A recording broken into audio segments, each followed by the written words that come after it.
is CTV News. Good evening and thank you for joining us. 4 people were taken to hospital with serious injuries tonight after a multi-vehicle crash in the county. OPP shutting down Manning Road between Highway 3 and North Talbot shortly before 8 with fire and EMS on scene. At least 3 vehicles could be seen with extensive damage, but police say none of the injuries are believed to be life-threatening. The road reopened around 9. And OPP offering a tragic update to a Monday morning crash on Highway 3 with a 15-month-old toddler now dead.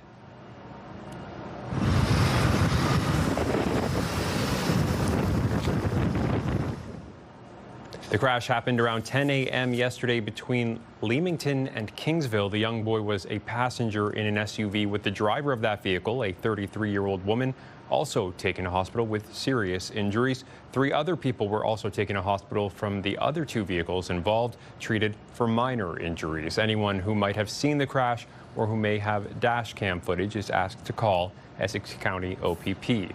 And a 78-year-old man was killed in a crash in Lighthouse Cove, that is, yesterday night. OPP were called to Mariners Drive around 9 last night, and now they're looking to speak with anyone who might have seen the crash. Around the same time, that's 9 p.m., officers were called to report of gunshots on Gore Road in Harrow. Investigators say no one was hurt, but 3 vehicles were damaged. Again, anyone with information is asked to reach out. Windsor Police also issuing a warning to drivers about the rules around turning right on a red. Officers are launching a blitz to make sure drivers are coming to a complete stop at a red before taking that turn. A rolling stop can earn you a $325 ticket and get you 3 demerit points. Windsor Police laying more than 60 fraud charges against a single person. We've got that story and all your latest local news over on ctvnewswindsor.ca. And the province has taken a step forward in its previously announced plan to slash the number of conservation authorities, with the Essex Region Conservation Authority set to become part of what's called Western Lake Erie Conservation Authority. As you can see by the map, Windsor Essex, Chatham-Kent, Sarnia-Lambton and Middlesex-London will all be merged together. This as the province moves to whittle 36 authorities down to 9. Initially, the Ford government expressed a desire to go down to just 7 for the whole province. They say fewer organizations will reduce red tape and speed up approval projects and processes. The new authorities are set to be in place early next year. In Tecumseh, residents will see garbage pickup move to bi-weekly service in February of 2027. Town Council tonight voting to move residential and commercial collection to bi-weekly pickup on Thursdays. Residents will still see a weekly yard waste spread across 4 days. The town received proposals from 2 companies with an overall cost increase ranging from 18% to a massive 177%. Tecumseh currently pays about $750,000 annually for collection services.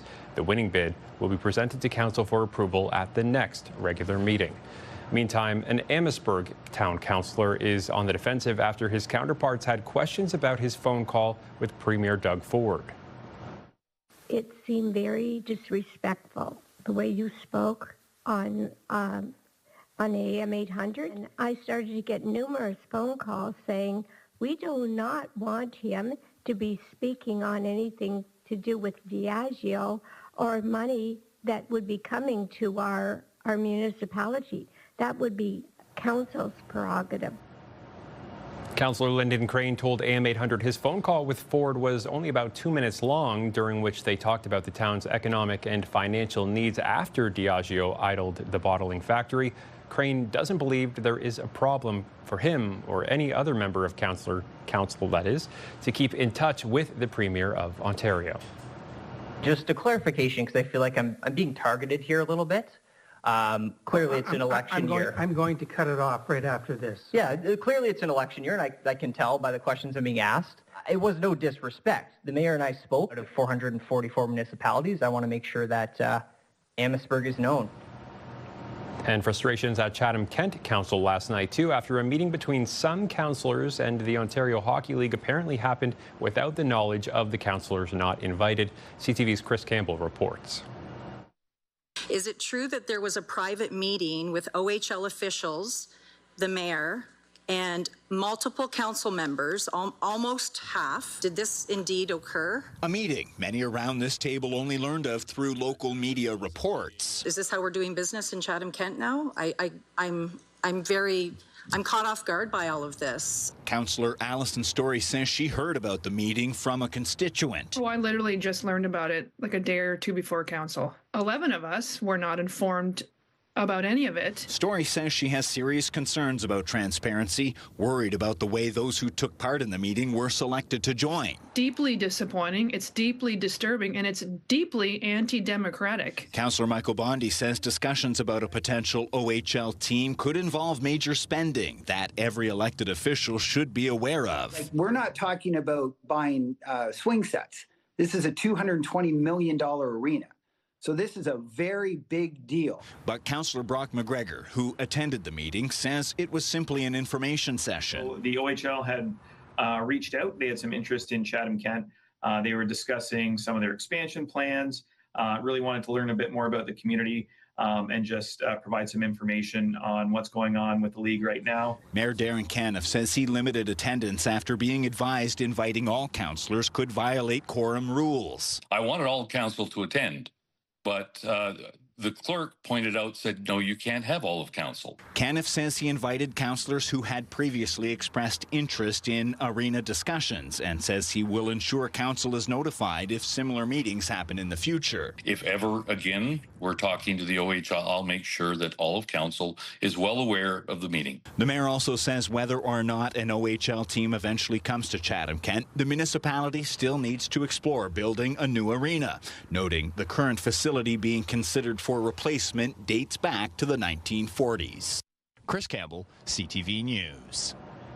In Lasalle, that construction on Front Road is finally underway. One of the main streets in town is getting a new storm sewer and 2 pump stations. Traffic will be reduced from 4 lanes to 2, with major delays expected and detours now in place. Officials ask motorists to drive slowly should they try to get around the traffic through residential streets.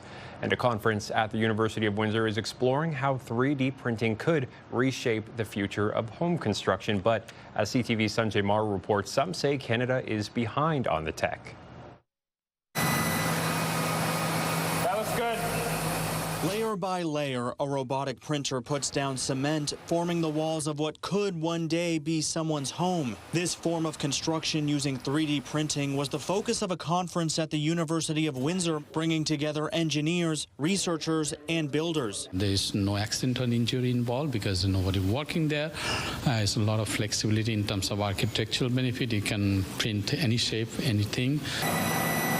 Not to mention, according to proponents, it can build structures faster and at a comparable cost. So with all of those benefits, why isn't this the new standard? Canada's a little bit slow to adopt, right? So regulatory is the biggest problem. Lee Newman is the CEO of Artec, the contractor for a 3-story student housing building going up at the University of Windsor. He says one of the biggest barriers to wider adoption is the lack of building codes for 3D printed construction, and he estimates it will take about a decade for governments to catch up. Part of the benefit we have in Canada, leading the way with this technology is to really put Canada on the map for what can be done following regulatory compliance and code. But building codes are not the only hurdle. Experts say the way housing is approved and built in Canadian cities can also slow the pace of change. According to the World Bank, Canada ranks second to last out of 35 countries for how long it takes to get approval for construction projects. Tied to that is a question about the way in which culture changes and the sort of level of acceptance of change of different kinds of builds. And until that change comes, some researchers say Canada will fall behind other countries where 3D printed housing is already being built at a much larger scale. We don't use much in Canada, unfortunately, but if you go to US, they're printing the whole community.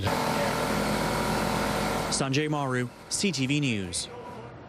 Another win for Canada's para-hockey team in Italy today, with Windsor resident Tyler McGregor and Wallace-Town's James Dunn each scoring goals as the team beat Czechia 4-1. The game watched closely by students at an elementary school in Kingsville with ties to the team. 2 of the students are over in Italy watching because goaltender Corbin Watson is their father. CTV's Bob Elachico went to the watch party today.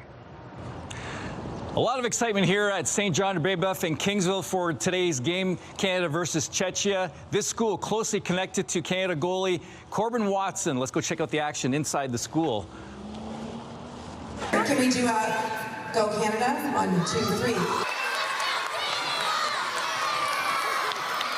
This is like the gold medal match for us. It's the only game that's broadcast during our school hours. So other ones, because of the time shift, and then with March break next week, we're not going to be able to see any other games. So this was our one chance to get this right. Students wore the flag proudly and cheered loudly for Team Canada from 7,000 kilometers away. Watson's 3 children attend St. John de Brébeuf. It's amazing to be best friends with someone like Gabe. He's super nice, kind.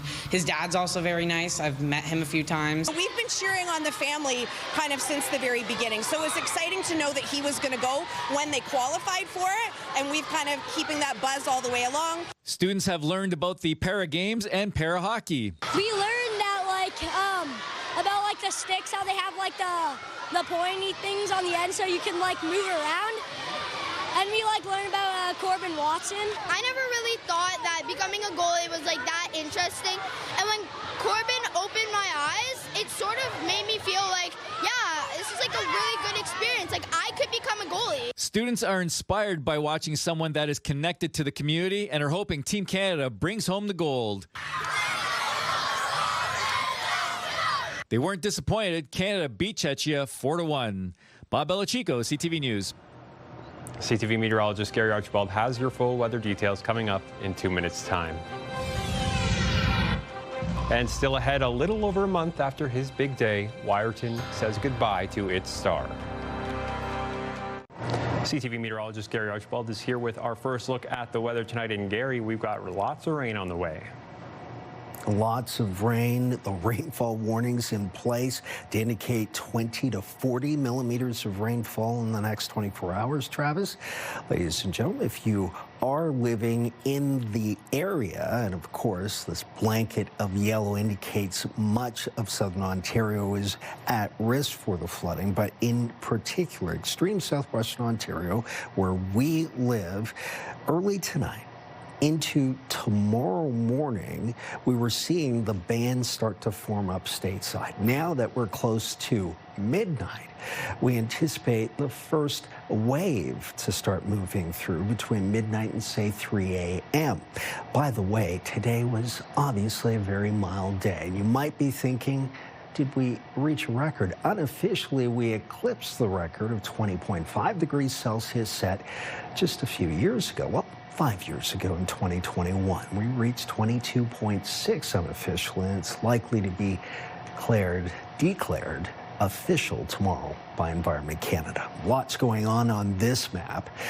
In terms of the cloud cover, you can get a sense of where the wind profile or pattern is coming from, right? Westerlies or southwesterlies, from where the wind emanates, driving some of the showers into southern Ontario, and we're seeing northward bound a wintry mix moving through upper Michigan towards Manitoulin Island. That's freezing rain headed east. But we are into significant rainfall early tomorrow morning, pre-dawn. Could see some thunderstorms, maybe even before sunrise, and then again in the afternoon for Wednesday. I think it's a very busy day in terms of the active weather, but there may in fact be a lull through the midday tomorrow. Just anticipate at least 2 or 3 rounds. The second round might be as potent as the first, and the first one is likely to take place while most of us are asleep in bed. All right, so 20 to 40 millimeters of rainfall in the next 24 hours is a moderate to heavy rainfall event. Localized ponding on roadways, area flooding, localized. Not a great way to wake up for tomorrow morning with a flooded basement or crawl space. The overnight temperature is well above the freezing mark. This is a rain event for us throughout Wednesday. And by the way, add to it some thunderstorm activity, especially early in the morning and again in the afternoon. It's a windy day. Temperatures could reach 16, maybe 17 by noon. Not record-setting. And then we're looking at temperatures falling off towards the afternoon. We'll see much cooler temperatures close to, say, 10 degrees Celsius.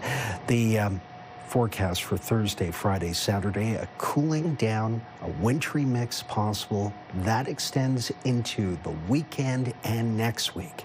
St. Patrick's Day, we could be near the freezing mark. That's a look at your weather. Thank you, Gary. The community of Wiarton is mourning after the death of their most famous rodent resident. CTV's Scott Miller has more on this iteration of Wiarton Willie and the upcoming search for his replacement. Willie did not see his shadow. We will have an early spring. Canada's most well-known weather-predicting groundhog has died. Unfortunately, it is a sad day here in Wiarton, in the town of Southwest Peninsula, where our beloved groundhog passed away peacefully overnight. As his caretakers arrived to feed him this morning, they found Willie unresponsive in his burrow. It was a surprise because a little over a month ago, he delighted crowds with his prediction of an early spring. That's actually what this Willie has predicted every Groundhog Day since taking over prediction duties in 2023. Very much a national icon and by far the town's best-known resident. Groundhogs usually only live 3 to 5 years in the wild, and albino groundhogs, less than that. Wiarton has had 3 different groundhogs perform Groundhog Day duties since 2017, but before that, they had the same Willie for 13 years in a row.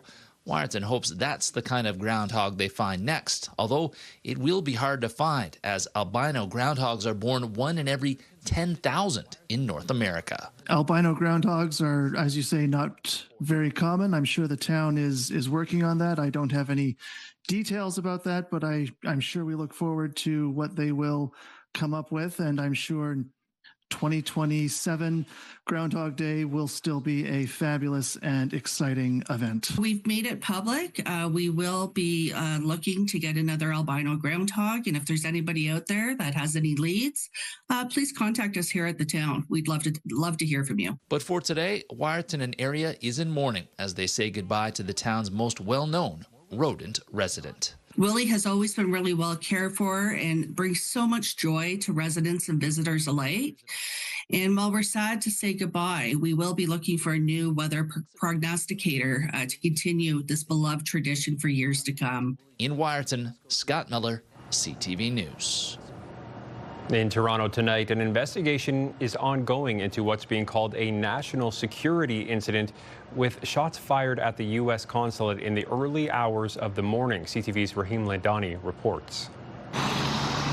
A heavy police presence outside the U.S. Consulate on University Avenue before sunrise. The front door of the building showing evidence of being shot at. Hanging inside, a portrait of U.S. President Donald Trump. Whether it's a terrorist event or not, that'll be subject to the investigation that will be undertaken in the coming days and weeks. The RCMP and federal agencies are working in tandem with Toronto police, searching for this suspect vehicle, a white Honda CR-V.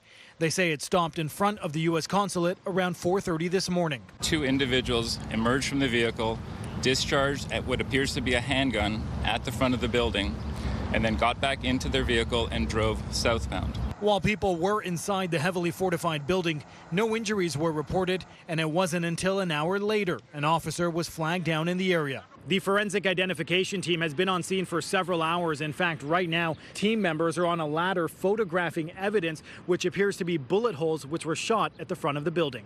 When they did it at 5:30 in the morning, they knew they weren't going to jeopardize lives. But they're making an obvious statement here. As investigators work to determine who is responsible for the shooting and their motive, Premier Doug Ford shared his personal opinion that the violence could be linked to terrorist sleeper cells. I believe there's sleeper cells all over the world, as we know. They're in the U.S., they're in Canada here, and we have to weed these people out and hold them accountable. The RCMP say they don't have information to provide on sleeper cells that may or may not exist in Canada. The violence comes during the ongoing conflict between the United States, Iran, and Israel. In Toronto last week, 3 synagogues were hit by gunfire, and Mayor Olivia Chow says anti-Semitic incidents spike when international tensions rise. This cannot stand. Toronto's Jewish community has the right to practice their faith and culture. Police stopped short of confirming a motive, but say there will be heightened security at the U.S. and Israeli embassies and consulate buildings in both Toronto and Ottawa. Raheem Ladani, CTV News.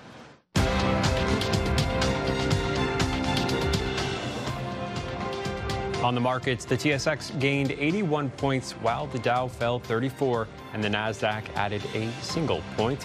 The Canadian dollar gained a modest 0.04 of a cent. Gold is up $138 an ounce. Oil lost more than $11 a barrel. CTV News Windsor has launched a newsletter helping you start your day with the latest local news. By signing up, you'll get direct local content straight from CTV Windsor to your inbox, including top stories, the forecast, and videos. You can sign up at ctvnewswindsor.ca. As fuel prices continue to surge amid the war in the Middle East, farmers face increased fertilizer costs. CTV's Amanda Anderson reports. The conflict in the Middle East and threats from Iran's military has cut off shipments through the Strait of Hormuz, a region that produces and ships massive amounts of oil, liquefied natural gas, and fertilizer. We could anticipate seeing increased costs for fertilizer. Fertilizer is one of our biggest input costs year to year, like every year. And so if we get say, for instance, if urea goes up 30% or in 1 year, that's a significant impact to our bottom line. Kevin Bender has a farm near Bentley, Alberta. He says many farmers try to buy fertilizer and store it when there's a hint prices could go up. We didn't know that this big spike was going to happen, but I'd say most years we see an increase in fertilizer prices coming into spring. So people will buy in the fall or through the winter and help minimize any cost increases that might occur. Bender says farmers always find a way to manage, and it could mean planting crops that don't require the same fertilizer product. He also says rising diesel prices will have a minimal impact on his farm. At the Italian Centre shop in Edmonton, Teresa Spinelli is keeping a close eye on oil prices. Last time this happened, when there was a boom in Alberta with the oil prices going over $100 a barrel, we noticed that our freight company started charging a surcharge for the extra gas, and then we also noticed that our suppliers started charging more, especially if they're production and they're using oil and gas. Costs the shop tries not to pass on to customers. Spinelli says it could be weeks before she knows how oil prices will impact her costs. Supply chain consultant Brent Willett believes the impacts on consumers will be very small compared to what they faced during COVID. COVID was also about scarcity, not just pricing. We're not going to have a scarcity issue. What we could have is cost impacts along those supply chains. So going forward, organizations, specifically those in Canada, are much more resilient than they were 6 years ago. Amanda Anderson, CTV News, Edmonton. Discussion here at Windsor City Hall. Windsor's top stories. A major project is about to get underway. Breaking news alerts. Severe weather is a possibility. And watch live. Good evening, and thank you for joining us. Download the CTV News app.